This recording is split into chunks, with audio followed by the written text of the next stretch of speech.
Hello बच्चों, कैसे हो आप सभी।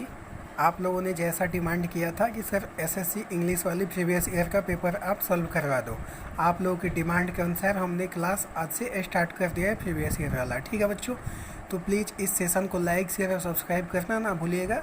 चलिए आज से हम लोग एसएससी सीजीएल सीएचएसएल और एमटीएस में जितने भी क्वेश्चन आए हैं 19 से लेके 2021 तक सब क्वेश्चन का हम लोग फुल डिस्कशन करने वाले हैं। ठीक है दोस्तों, तो प्लीज़ सेशन को शेयर कर दीजिए और लाइक कमेंट करना ना भूलिए। ठीक है दोस्तों, चलिए आज की क्लास हम लोग स्टार्ट करते हैं।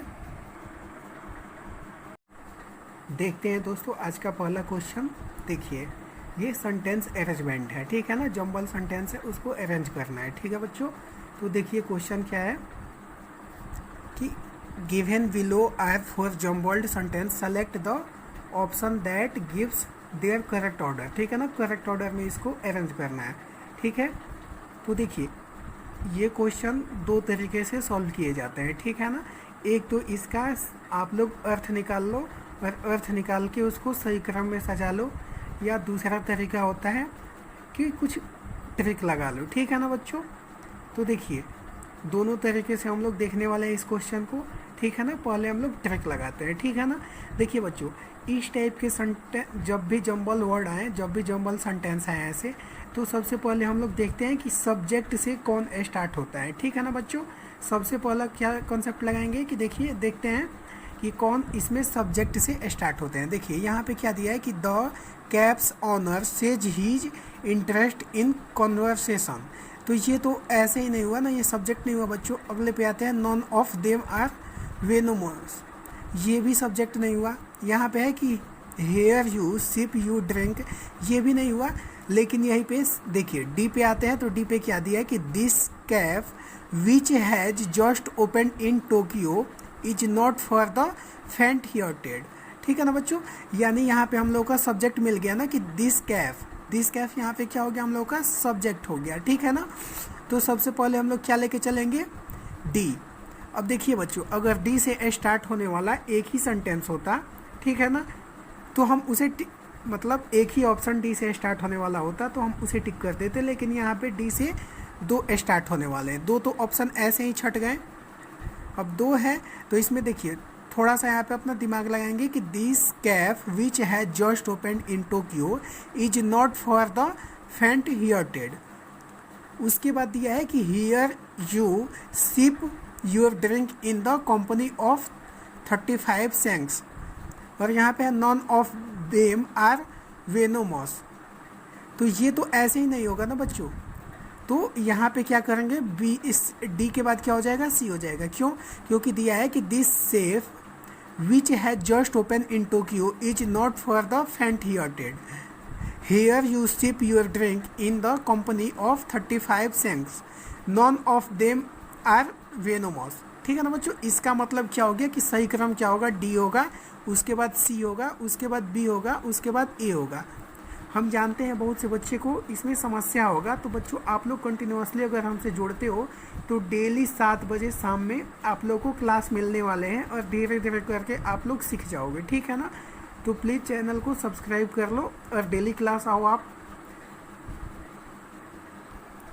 चलते हैं बच्चों अगले क्वेश्चन पे। अगला क्वेश्चन क्या है कि we in the sentence identify the segment which contains the grammatical error. ठीक है ना, एरर देखना है यहाँ पे बच्चों। ठीक है, तो देखिए दिया क्या है कि we had to decline severals orders in case that the production was held up due to labour strike. ठीक है ना बच्चों, तो यहाँ पे देखिए क्या दिया है कि we had to decline several orders in case, यहाँ पे दैट नहीं होगा, दैट नहीं होगा। क्यों दैट नहीं होगा बच्चों, क्योंकि यहाँ पे ऑर्डर इन केस यहाँ पे प्रीपोजिशन लगा हुआ है, तो इसके साथ कंजक्शन नहीं लगेगा और द के पहले ऑफ लगता है बच्चों। तो यहाँ पे क्या हो जाएगा कि in case of the production was held up due to labour strike. ठीक है ना, यहाँ पे दैट गलत है, तो गलत किस में है, ए में है। ठीक है, चलते हैं अगले क्वेश्चन पे। अगला क्वेश्चन है कि सेलेक्ट द रंगली स्पेल्ड वर्ड। ठीक है बच्चों, इसमें गलत शब्द को चुनना है कि किसका वर्ड मीनिंग गलत है। तो बच्चों देखते हैं इसमें, तो कैलुअस, कैलुअस का स्पेलिंग सही है कैरियर का भी स्पेलिंग सही है कैलेंडर। तो कैलेंडर का स्पेलिंग बच्चों यहाँ पे गलती किया है। गलती क्या हुआ है कि CALA के जगह पे ई होना चाहिए। कैलेंडर का स्पेलिंग क्या होता है बच्चों? CALENDER होता है कैलेंडर का, ठीक है ना। कैरेज का भी सही है। गलती कहाँ हुआ है? तो कैलेंडर का हुआ है। गलती क्या हुआ है बच्चों इसमें? तो ए के जगह पे यहाँ बीच में ई होना चाहिए, ठीक है। चलते हैं अगले क्वेश्चन पे। दिया है कि select the most appropriate meaning of the given item. Item का एप्रोप्रिएट मीनिंग देखना है, ठीक है ना बच्चों। क्या दिया है? ए डैगर्स ड्राउन। तो बच्चों क्या दिया है कि एट डैगर्स ड्राउन, ठीक है ना। तो डैगर्स मतलब क्या होता है बच्चों? खंजर होता है, ठीक है ना। तो इसका मतलब क्या हुआ कि हमेशा लड़ने के लिए तैयार रहने वाला, ठीक है ना। तो यहाँ पे इसका क्या हो जाएगा? Bitterly hostile. इसका क्या हो जाएगा? एट डैगर्स ड्राउन का क्या हो जाएगा बच्चों? Bitterly hostile.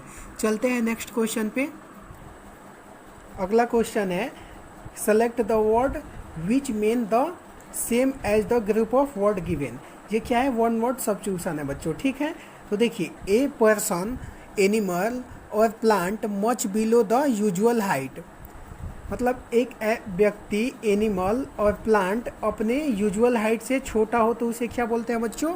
ड्वार्फ बोलते हैं। क्या बोलते हैं? ड्वार्फ। क्रिएचर मतलब आपको पता है, क्रिएचर मतलब क्या होता है? जानवर, ठीक है। विच मतलब क्या होता है? चुड़ैल या डाइन होता है, ठीक है। और ड्वार्फ मतलब क्या होता है बच्चों? यहाँ पे बौना होता है, बौना या छोटा, कद में छोटा, ठीक है। चलते हैं नेक्स्ट क्वेश्चन पे। अगला क्वेश्चन है कि select the most appropriate option of substitute the underline segment in the given sentence. If no substitution is required select no improvement, ठीक है ना। ये सेंटेंस इम्प्रूवमेंट का क्वेश्चन है। क्या दिया है कि if you park your car here the traffic police has find you. तो प्यारे बच्चों, ये होता है कि कंडीशनल सेंटेंस में क्या है, ठीक है ना। कंडीशनल यानी जब दो सेंटेंस फ्यूचर इनडेफिनिट में हो तो पहले वाला सेंटेंस किस में होता है बच्चों? पर जब दो सेंटेंस फ्यूचर इंडेफिनिट में होता है तो पहले वाले को प्रेजेंट इंडेफिनिट में लिखते हैं और सेकंड वाले को किस में लिखते हैं बच्चों? एस्कार्स का हम लोग एंटोनिम देखते हैं, ठीक है बच्चों। एस्कार्स का एंटोनिम देखने से पहले हम लोग जान लेते हैं कि एस्कार्स मतलब क्या होता है तथा इसका सिनोनिम्स क्या होता है, ठीक है बच्चों। चलिए देखते हैं। एस्कार्स मतलब होता है बच्चों दुर्लभ, कम या अल्प, ठीक है ना। इसका सिनोनिम्स क्या होगा? इनसफिशियंट्स होगा, एस्पर्स होगा, डेफिशिएंट होगा और एस्कांट होगा, ठीक है ना। इन सब का मतलब क्या होता है बच्चों? कम, अल्प या दुर्लभ, ठीक है। इसका देखते हैं अब हम लोग एंटोनिम, ठीक है। तो एंटोनिम क्या होगा? Plentiful, abundant, ample, hog, lavish. इस सब का मतलब क्या होता है? प्रचुर या बहुत, ठीक है ना। तो देखिए, अब चलते हैं हम लोग ऑप्शन पे। जो ऑप्शन में दिया होगा उसके अकॉर्डिंग हम लोग देख लेते हैं, ठीक है ना। तो एस्कार्स दिया है, ठीक है ना। इसका मतलब क्या होगा? कमी या अभाव। तो इसका ऑपोजिट क्या दिया है? देखिए, तो प्लेंटीफुल। प्लेंटीफुल मतलब क्या होता है? प्रचुर या बहुत मात्रा में, ठीक है। चलते हैं हम अगले क्वेश्चन पे। अगला क्वेश्चन है कि in the flowing passage some words have been deleted, fill in the blanks with the help of the alternatives given, select the most appropriate option for each blank, ठीक है ना। फिल इन द ब्लैंक्स है, पैसे दिया है, इसको fill करना है, ठीक है बच्चों। इसे ही हम लोग क्लोज टेस्ट भी बोलते हैं, ठीक है। तो चलिए इसको सॉल्व करते हैं हम लोग बहुत ही आसान तरीक़ों से। मैक्सिमम देखा जाता है कि यही बच्चों को बहुत ज़्यादा समस्याएं प्रदान करता है, लेकिन हम लोग बहुत ही आसान तरीके से समझते हैं, ठीक है। देखिए क्या दिया है कि Seoul's city government is asking people for help to correct poorly translated street sign with prizes on offer for who spot the most errors, ठीक है बच्चों।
चलिए इसको देखते हैं।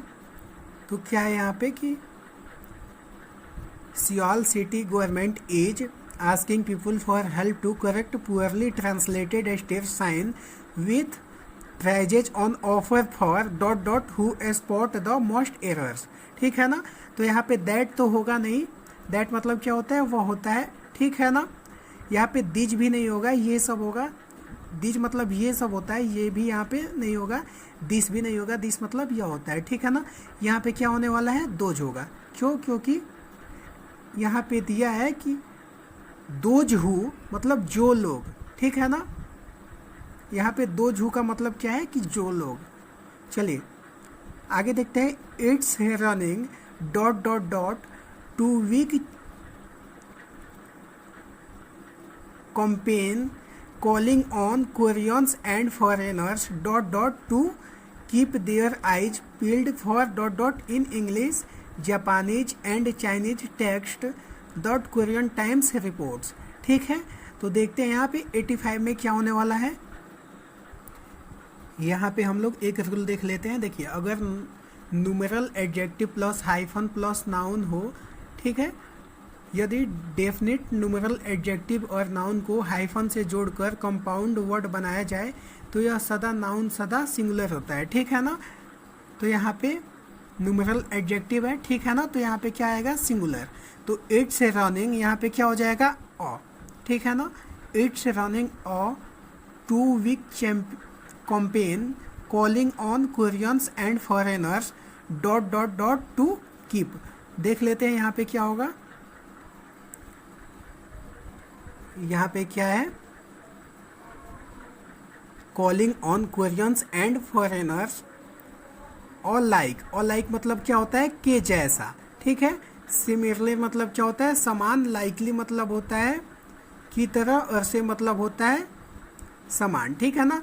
तो यहाँ पे क्या बेटर वर्ड होगा, और लाइक होगा, ठीक है। तो क्या हो जाएगा, कोरियन एंड फॉरेनर्स और like to keep their eyes peeled for. यहाँ पे क्या होगा, तो यहाँ पे मिस्टेक्स होगा, ठीक है ना। क्या होगा, ब्लंडर मतलब बाहरी गलती होता है, मिस्टेक्स मतलब क्या होता है, गलती होता है, ठीक है ना। तो यहाँ पे क्या दिया है, to keep their eyes peeled for mistakes in English, Japanese and Chinese text, ठीक है ना। यानी जापानी और चाइनीज टेक्स्ट में गलती को बताया, ठीक है। अब देखिए द कोरिया टाइम्स रिपोर्ट्स, ठीक है। चलते हैं आगे। देखिए there's a ... focus on public transport sign, maps and information signs at historic sites as part of a drive to improve the experience of foreign tourist in the South Korean capital. तो देखते हैं क्या है कि there's a ... focus on public transport signs, ठीक है। तो इसका देखते हैं हम लोग। तो क्या है यहाँ पे, पार्टिकुलर है, इम्पोर्टेंट है। इम्पोर्टेंट मतलब क्या होता है, महत्वपूर्ण, ठीक है ना। तो यहाँ पे क्या होने वाला है हम लोगों का, इम्पोर्टेंट होने वाला है। क्या होगा कि there's a important focus on public transport signs, maps and information signs at historic sites as part of a drive to improve the experience of foreign tourist in the South Korean capital, ठीक है। चलते हैं अगले question पे। अगला question दिया हुआ है कि क्रोनिक्स। क्रोनिक्स का क्या देखना है हम लोग को, सिनोनिम्स देखना है, ठीक है। तो चलिए इसके विषय में हम लोग डिस्कस करते हैं। तो देखते हैं क्रोनिक का, ठीक है। क्रोनिक मतलब क्या होता है बच्चों, पुराना या जीर्ण होता है, ठीक है ना। तो देखते हैं। देखिए पहले इससे स्टार्ट करते हैं। कॉमन। कॉमन मतलब क्या होता है, सामान्य। ऑर्डिनरी मतलब क्या होता है, इसका मतलब होता है साधारण। और टेम्पररी मतलब क्या होता है, तत्काल, ठीक है। तो क्रोनिक मतलब क्या होता है, पुराना या जीर्ण, ठीक है। तो क्रोनिक का क्या हो जाएगा, परसिस्टेंट। साथ में इसका और भी कुछ हम लोग सिनोनिम्स देख लेते हैं, ठीक है। तो देखिए क्या है क्रोनिक। क्रोनिक मतलब पुराना या जीर्ण। इसका क्या हो सकता है, परसिस्टेंट हो सकता है, लॉन्ग टर्म हो सकता है, इनक्यूरेबल हो सकता है, पीरेनियल हो सकता है, ठीक है ना। इतना हो सकता है, इसको आप लोग नोट कर लीजिए। चलते हैं अगले क्वेश्चन पे। अगला क्वेश्चन है select the most appropriate word to fill in the blanks. Fill in the blanks है, ठीक है। क्या है? Around 60 bands in colourful dot dot dot took part in the Notting Hill carnival, ठीक है। देखिए अब दिया है क्लॉथिंग। क्लॉथिंग मतलब क्या होता है? पहनावा होता है, ठीक है। अगला क्या है? कॉस्ट्यूम्स। कॉस्ट्यूम्स मतलब क्या होता है? एक विशेष क्षेत्र या एक देश का पोशाक, ठीक है ना। तो यहाँ पे क्या दिया है? अराउंड 60 बैंड्स इन कलरफुल, तो यहाँ पे क्या हो जाएगा? कॉस्ट्यूम्स, क्योंकि एक समूह या एक देश या एक क्षेत्र के कपड़े के लिए क्या होता है? कॉस्ट्यूम्स होता है, ठीक है। तो इसका राइट आंसर क्या होगा? कॉस्ट्यूम्स, बी हो जाएगा, ठीक है। चलते हैं अगले क्वेश्चन पे। अगला क्वेश्चन है given below are 4 jumbled sentence, select the option that gives their correct order, ठीक है। चलिए पहले आप लोग क्वेश्चन देख लीजिए, फिर हम इसका सॉल्यूशन बताने वाले हैं, ठीक है। प्यारे बच्चों, इसमें भी वही कॉन्सेप्ट लगने वाला है जो इसके पहले जम्बल्ड वर्ड, जो जम्बल सेंटेंस था उसमें लगाए थे हम लोग, ठीक है। तो सबसे पहले क्या हम लोग देखते हैं कि सब्जेक्ट से कौन स्टार्ट हुआ है, ठीक है। तो देखिए इसमें क्या है? An environmental group performed a necropsy. तो ये तो यहाँ सब्जेक्ट से स्टार्ट नहीं हुआ है ना। यहाँ पे देखिए दिया है a 4.4 metre long whale dead on Saturday in Philippines whale it was stranded a day earlier. यहाँ पे हम लोग को सब्जेक्ट मिल रहा है, लेकिन आगे देखते हैं इट्स वेरी डिस्गस्टिंग। ये तो होगा नहीं। The animal dead from starvation and was unable, ये भी नहीं होगा, ऐसे ही नहीं होगा, ठीक है। तो देख लेते हैं, ऑप्शन से भी आप लोग छांट सकते हैं। यहाँ पे या तो ए से हो सकता है, या डी से हो सकता है, या बी से हो सकता है, ठीक है। सी से तो ऐसे ही नहीं होगा। अब यहाँ हम लोग को सब्जेक्ट मिला है, तो हम लोग बी से स्टार्ट करेंगे, ठीक है। अब देखिए ऑप्शन में आते हैं तो बी से यहाँ पे भी है, बी से यहाँ पे भी है, ए और बी दोनों में बी से स्टार्ट है। इसलिए आगे देखते हैं क्या है कि 4.7 metre long whale dead on Saturday in Philippines where it was stranded a day earlier, ठीक है। इसके बाद देखते हैं इट्स वेरी डिस्गस्टिंग, ये तो ऐसे ही नहीं होगा, ठीक है। तो अब बी वाला में है ना, तो इसका कम समय में सॉल्व करने के लिए देखते हैं कि आगे क्या क्या ऑप्शन मैच कर रहा है। तो यहाँ पे ए भी है, यहाँ पे भी ए है, तो यानी इसका मतलब क्या हुआ कि बी के बाद तुरंत हम लोग ए देखेंगे, ठीक है। तो क्या हो जाएगा? An environmental group performed a necropsy on the animal and found about 40 kilograms of plastic including grocery bag and rice sacks. अब ऑप्शन आता है सी और यहाँ पे डी। सी होगा कि डी होगा? तो यहाँ पे बात देखते हैं कि the animals dead from starvation, ये तो नहीं होगा ना, तो सी हो जाएगा हम लोग का, ठीक है। तो क्या हो जाएगा? It's very disgusting and heartbreaking, he said we don't necropsies on 61 dolphins and whales in the last 10 years, and this is one of the biggest amounts of plastic we've seen. The animal died from starvation and was unable to eat because of the trash fishing its stomach, said Daryl Blakely, director of D bone collector museum INC, ठीक है। चलते हैं अगले question पे। अगला question क्या है? Select the wrongly spelt word. इसमें से रॉन्गली स्पेल्ट वर्ड को खोजना है। तो देखते हैं यहाँ पे पहला देखते हैं, तो क्या है? एक्सप्लॉइट। और प्यारे बच्चों ये पहला ऑप्शन ही गलत है हम लोगों का, ठीक है ना। एक्सप्लॉइट में ई नहीं होता है। एक्सप्लॉइट मतलब क्या होता है? किसी का लाभ उठाना या शोषण करना, ठीक है ना।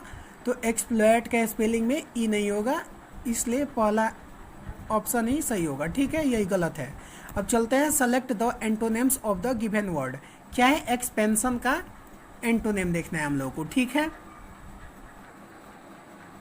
पहले हम लोग एक्सपेंशन का सिनोनिम्स देखते हैं, ठीक है।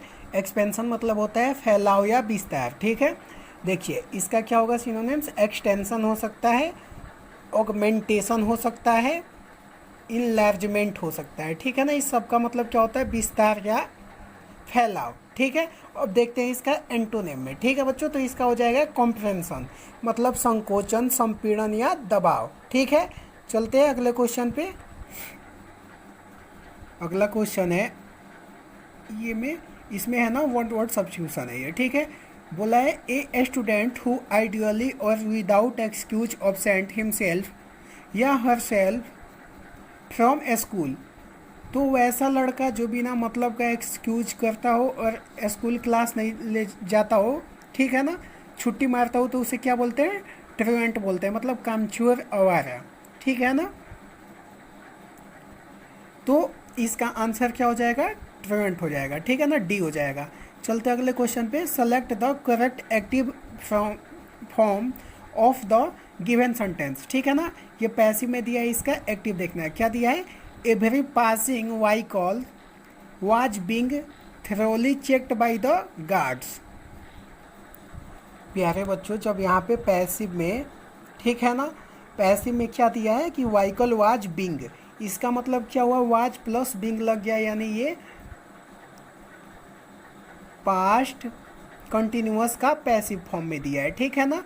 तो यानी हम देखेंगे कि वाज या वर हो और उसके साथ आईएनजी लगा हो, वही हम लोगों का आंसर हो जाएगा, ठीक है। तो चलते हम लोग ऑप्शन पे देख लेते हैं। तो ऑप्शन पहला क्या है? देखिए, द गार्ड्स हैव बीन तो ऐसे ही कट जाएगा, तो इसको छोड़ देंगे। अगले पे चलते हैं। Every passing vehicles were thoroughly checking the guards, ये भी नहीं होगा। आगे चलते हैं। द गार्ड्स हैव लग गया, ये भी गलत हो गया। अगला क्या है? The guards were thoroughly checking every passing vehicle, ये हम लोग का सही हो जाएगा, ठीक है। चलते हैं अगले क्वेश्चन पे। क्या है? Select the correctly passive from of the given sentence, ठीक है ना। पैसिव देखना है, इसका क्या है? Do not buy medicine without the doctor's prescription, है ना। Do not buy medicine without the doctor's prescriptions, ठीक है। तो देखिए प्यारे बच्चों, आप लोगों ने पढ़ा होगा, ठीक है ना, इम्परेटिव सेंटेंस डू नॉट से स्टार्ट हुआ है, यानी ये इम्परेटिव सेंटेंस है ना। तो इम्परेटिव सेंटेंस में आप लोगों ने एक रूल पढ़ा होगा कि अगर कोई सेंटेंस इम्परेटिव सेंटेंस से स्टार्ट हो और इसमें सजेशन वाली बात आती है, ठीक है, तो उसमें हम लोग क्या बनाते हैं? शुड लगा के बनाते हैं, ठीक है। तो इसमें देखिए शुड वाला हम खोज लेते हैं, तो ऑप्शन सी में है। क्या है? Medicines should not be bought without the doctor's prescriptions, ठीक है ना। तो अब आंसर क्या हो जाएगा? सी हो जाएगा। चलिए अगला क्या है? Select the most appropriate meaning of the given item. क्या है? To play dogs and drags, ठीक है। तो to play dogs and drags का मतलब क्या होता है बच्चों? फिजूल खर्च करना, ठीक है ना। तो इसका आंसर क्या हो जाएगा? To use recklessly. पहला ए इसका आंसर हो जाएगा, ठीक है। चलते अगले क्वेश्चन पे। इन the sentence identify the segment which contains the grammatically error, ठीक है ना। इसमें एरर देखना है हम लोग का। क्या है? Cyclone Idai killed at least 157 people in Zimbabwe and Mozambique, although it tore across southern Africa, ठीक है। तो इसका क्या होगा प्यारे बच्चों? यहाँ पे क्या है कि देखिए, cyclone Idai killed at least 157 people in Zimbabwe and Mozambique। Although, यहाँ पे ऑल्दो मतलब क्या होता है? यद्यपि, ठीक है ना। यहाँ पे ऑल्दो का यूज नहीं होना चाहिए, यहाँ पे किसका यूज होना चाहिए बच्चों? एज का यूज होना चाहिए, ठीक है ना। यानी ऑल्दो के जगह पे क्या होना चाहिए? एज होना चाहिए। तो as it tore across southern Africa, तो एज होगा, यानी गलती किस में हम लोग का? ए में है, ठीक है। चलते आगे। एंटोनिम किसका है? कोर्स का एंटोनिम पूछा है। सबसे पहले कोर्स का हम लोग सिनोनिम्स की बात करते हैं। तो कोर्स मतलब क्या होता है? दबाव देना या विवश करना, ठीक है। तो क्या हो जाएगा इसके सिनोनिम्स? प्रेशर हो सकता है, प्रेशराइज हो सकता है। अगर इसका सिनोनिम्स पूछा होता तो क्या ऑप्शन हो जाता है? ए हो जाता है, प्रेशराइज हो जाता है, ठीक है ना। यानी दबाव देना, ठीक है, या दबाव डालना किसी पे, ठीक है। तो इसका एंटोनिम पूछा है तो क्या हो जाएगा? लीव हो जाएगा। लीव मतलब क्या होता है? छोड़ देना, ठीक है। चलिए अगले क्वेश्चन पे चलते हैं और आज के लास्ट क्वेश्चन पे चलते हैं, ठीक है बच्चों। देखिए क्या है? Select the most appropriate option of substitute and underline segment in the given sentence if no substitution is required select no improvement. ये सेंटेंस इम्प्रूवमेंट है, ठीक है ना। चलिए, the workers of the textile factory dot dot demand higher wages for a long time. देखिए बच्चों, जब भी समय से कंपैरिजन किया होता है तो वहाँ पे हम लोग क्या लगाते हैं, सिंस या फॉर लगाओ या टाइम से कंपैरिजन हो, वहाँ पे हम लोग क्या लगाते हैं, हैज बीन या हैव बीन और V5, ठीक है ना, सॉरी V4 लगाते हैं, ठीक है। तो देखिए क्या है, the workers of the textile factory demand higher wages for a long time. A long time यानी एक समय से तुलना किया है ना, जब समय से तुलना करता है तो क्या लगता है, हैज या have plus been plus V4 लगता है। तो देखिए यहाँ पे पहले में क्या है, हैज डिमांडेड हायर वेजेज, ये गलत है, नो इम्प्रूवमेंट, ये वाला भी गलत है, डिमांड हायर वेजेज ये भी गलत है। क्या हो जाएगा इसका सही answer, have been demanding higher wages हो जाएगा, ठीक है बच्चों। तो the workers of this textile factory have been demanding higher wages. ठीक है बच्चों, आज की क्लास यहीं पे ओवर करते हैं। आप लोग चैनल पे नए हो तो प्लीज़ लाइक शेयर और सब्सक्राइब करना ना भूलिएगा।